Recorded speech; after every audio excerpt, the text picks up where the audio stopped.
The creators of Pokemon Go have released a new adorable augmented reality game. I'll give you a deep dive into the gameplay, pros, cons, and a Web3 perspective right now.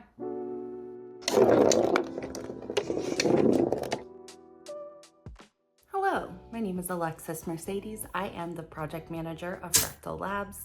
We are an app development team that is passionate about improving the UX of XR. On this channel, we document the intersection of Web3 and augmented reality as it unfolds. In this video, we're going to do a deep review of Peridot, a mobile game that's been dubbed the Tamagotchi of augmented reality.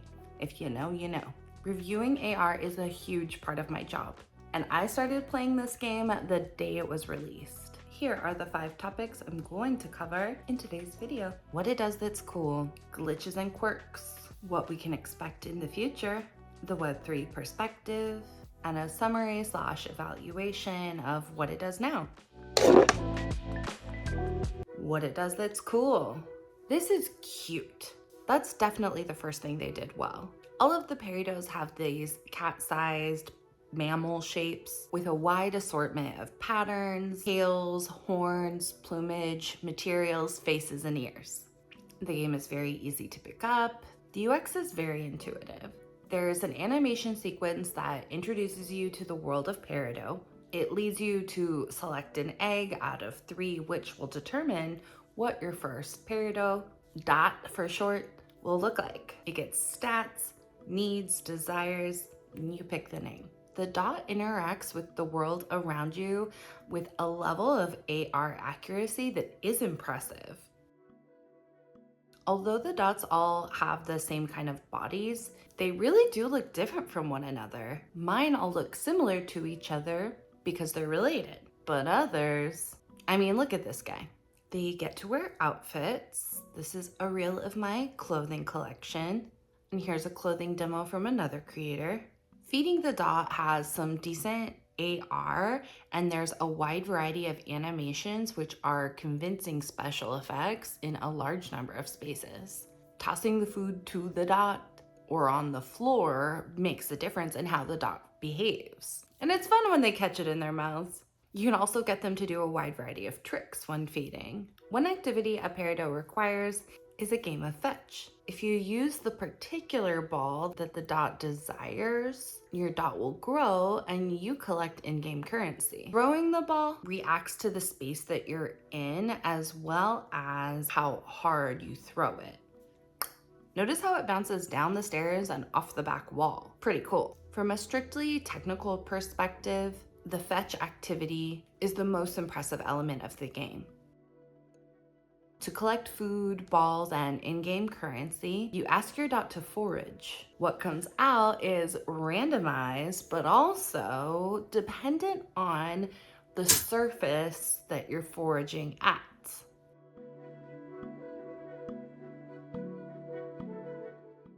I love how sensitive the foraging augmentation is to distance. It looks great on the desk right in front of me, but also on the lake several yards away. If you want more than one dot to care for, you need to participate in breeding. And once you master the basics, breeding to collect archetypes is the goal of the game. YouTube creator Kriket explains the process well. There is a community aspect through Naintic's chat program called Campfire, which also leads you to local meetups if you want to meet other keepers. Chatting in Campfire is also required for you to mate. You have to ask for permission to mate with someone else's dot in order to create new eggs. There is also a parasocial community connecting content creators to other users. The last pro that I'll mention is that it pushes you to go outside. Many of the tasks require for you to go find dirt, sand, or water outdoors, and generous points are given for walking. Glitches or quirks. AR isn't perfect, and sometimes it doesn't recognize objects the way that's intended.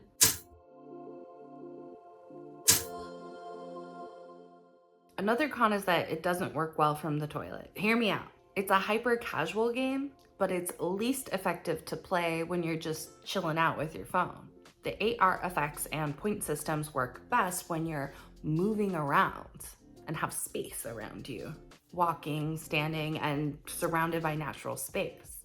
Those are the times I'm least likely to look at my phone. I'm really lucky because I live in a neighborhood that has trees and a lake and water and everything for the game nearby, but people who live in cities don't have that same advantage. It's a new app, so there are a few kinks to work out, like that time it accidentally allowed me to mate with myself. Lastly, it would be incredibly expensive to collect all the archetypes. As it is now, you have to pay $5 per new dot and just hope that it has the archetype you're looking for. There are ways to use the stats to make sure that type is a possible outcome, but even then it's the luck of the draw. In order to breed enough times to collect everything, we're talking hundreds of dollars to win the game. And there's no way to earn it, you have to just buy it. What's down the road? The game is so new, surely there is a number of planned updates.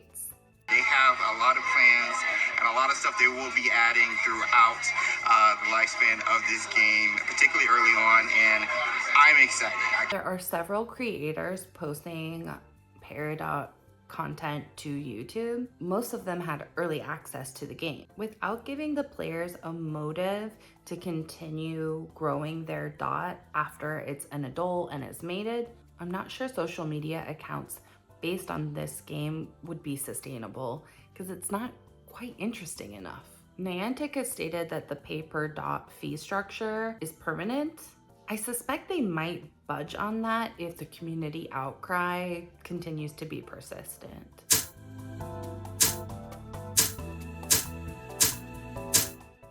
I propose that they allow you to buy nests, the limiting factor for owning dots, with the green gemstones. That's the currency that's more difficult to collect in the game. In a beta version of this game, you were actually able to release your dots into the wild, which freed up a nest for new dots. But they removed that option when the app went worldwide. I know I would love to be able to rehome my dots, which brings us to the Web3 perspective. The Web3 perspective. Why not build these as NFTs? The point is to collect digital assets, and NFTs are a way to track and properly own digital assets. If this was an NFT, I can then use my dot to create my own merchandise. I could put it in other metaverses. I could create a personality around it. I could rig it up to AI and own it. If we're putting all this work into creating these creatures and paying to own these creatures, there exists technology already that would allow you to truly own it. So why not do it? My specialty is the intersection of augmented reality and Web3, and this is just so primed to be that, and it's not, which is disappointing. In my fantasy, it was going to be an augmented reality version of CryptoKitties, which is a game where you own and breed and collect digital animals as NFTs. I mean, it could have been that. If Naintic just didn't want to use blockchain technology at all, being able to transfer ownership of dots would add a beautiful complexity. It would create more of a community and more of a need and interest in interacting with other people beyond just that initial sperm donation. I don't know what else to call it. It would make it so much more fun to try to achieve that archetype collection and finish it off. Naintic, if you're not going to build this game with a version that has NFTs, at least prime the game for something like ELDORADO. It'll make the community stronger and it'll be more fun. All right, here's the summary / evaluation of the app itself. The spatial recognition works well often enough to be really cool. It doesn't look realistic all of the time, but it looks convincing often enough. There needs to be a greater variety of tasks in order for it to stay interesting. Sometimes my tasks will be like, go for a walk that's this length, go for a walk that's this other length, complete the other tasks. The quest needs to be more varied. especially when the only game you can play with your Peridot is Fetch, just the one game. Compared to Tamagotchi, yes, I am the correct age for that to have been a thing. I find it to be less stressful. It's lower stakes. With your Tamagotchi, you might keep it alive for a week, and at that point, you've got some skin in the game. If you mess up, it'll just die on you. But this one, it just looks sad when you come back. If I'm gone for 4 hours, it's sad. If I'm gone for 3 days, it's sad. So there's not really much of a difference. And there's not really any consequences. It's less stressful, which is good, but not super motivating either. A Web3 version of this would be way cooler, so you can feel like you really own the product. Overall, it's hyper casual, gets you to go outside, and it has a little bit of a social aspect. If you have an app idea that's similar to this one, we're app developers and we can help you build it. On the blockchain or not, we can make your app dreams come true. Spread the word. I'm still wondering if people are going to put up with the pay-to-win structure. $5 to advance you down the road here and there makes perfect sense.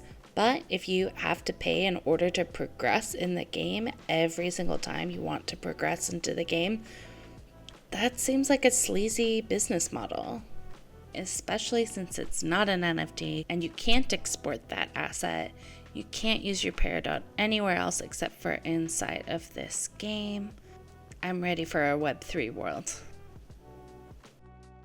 I'll see you some other Tuesday with more content on the intersection of Web3 and AR. Goodbye.